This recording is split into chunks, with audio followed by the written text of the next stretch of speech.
شاید ہسٹری کے ناظرین کرام السلام علیکم۔ ناظرین، حضرت نوح علیہ السلام نے دعا کی کہ اے رب پروردگار، میں نے اپنی قوم کو دن رات سمجھایا، حق کی طرف بلایا، میرے بلانے پر وہ زیادہ بھاگتے رہے۔ میں نے اعلانیہ اور خفیہ سمجھایا تو انہوں نے کانوں میں انگلیاں ٹھونس لیں۔ اللہ نے حضرت نوح علیہ السلام کو وحی بھیجی کہ ایک کشتی بناؤ اور ظالموں کے بارے میں کچھ نہ بولو۔ اللہ کے حکم کے مطابق آپ نے کشتی تیار کرنا شروع کی۔ کچھ لوگوں نے مذاق کرتے ہوئے پوچھا، اے نوح، کیا بنا رہے ہو؟ آپ نے بتایا کہ میں ایک کشتی تیار کر رہا ہوں کیونکہ اللہ کی طرف سے عذاب آنے والا ہے۔ اللہ نے جو ڈھیل دے دی ہے وہ ختم ہو رہی ہے۔ جب وقت آئے گا ہر طرف پانی ہی پانی نظر آئے گا۔ صرف وہی بچے گا جو اس کشتی میں سوار ہوگا اور جو بت پرستی سے توبہ کرے گا، گناہوں سے معافی مانگے گا، اسی کو اس کشتی میں جگہ ملے گی۔ لوگ بولے، اے نوح، یہ زمین تو خشک ہے، ایسے آثار بھی نہیں ہیں کہ اتنا پانی ہو جائے کہ کشتی تیرنے لگے۔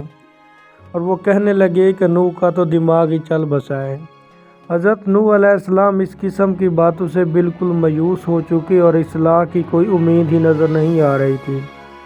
جب کشتی بن کر تیار ہو گئی تو لوگ کشتی میں غلاظت پھینک دیتے۔ کشتی میں کوئی ایسی جگہ نہیں تھی جہاں غلاظت نہ ہو۔ کافر غلاظت پھیلانے کے لیے کشتی کے اندر جایا کرتے تھے۔ یہ ان کا معمول بن چکا تھا۔ ایک مرتبہ ایک کوڑ کا مریض بھی اپنے ناپاک مقصد کے ساتھ کشتی کے اندر گیا۔ اس کے سڑے ہوئے جسم کے ایک حصے پر کچھ غلاظت لگ گئی۔ کچھ دیر بعد اس نے دیکھا کہ جہاں غلاظت لگی تھی وہ حصہ ٹھیک ہو گیا ہے۔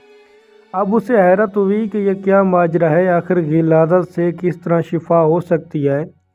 پھر وہ کشتی کے اندر داخل ہوا اور غلاظت پوری طرح سارے جسم پر مل لی۔ اب دیکھا کہ وہ بالکل تندرست ہو گیا ہے۔ یہ بات کوڑ کے مریضوں کے اندر پھیل گئی تو سب نے کشتی کے اندر داخل ہو کر غلاظت ملنا شروع کر دیا۔ اس طرح کشتی دوبارہ پاک صاف ہو گئی۔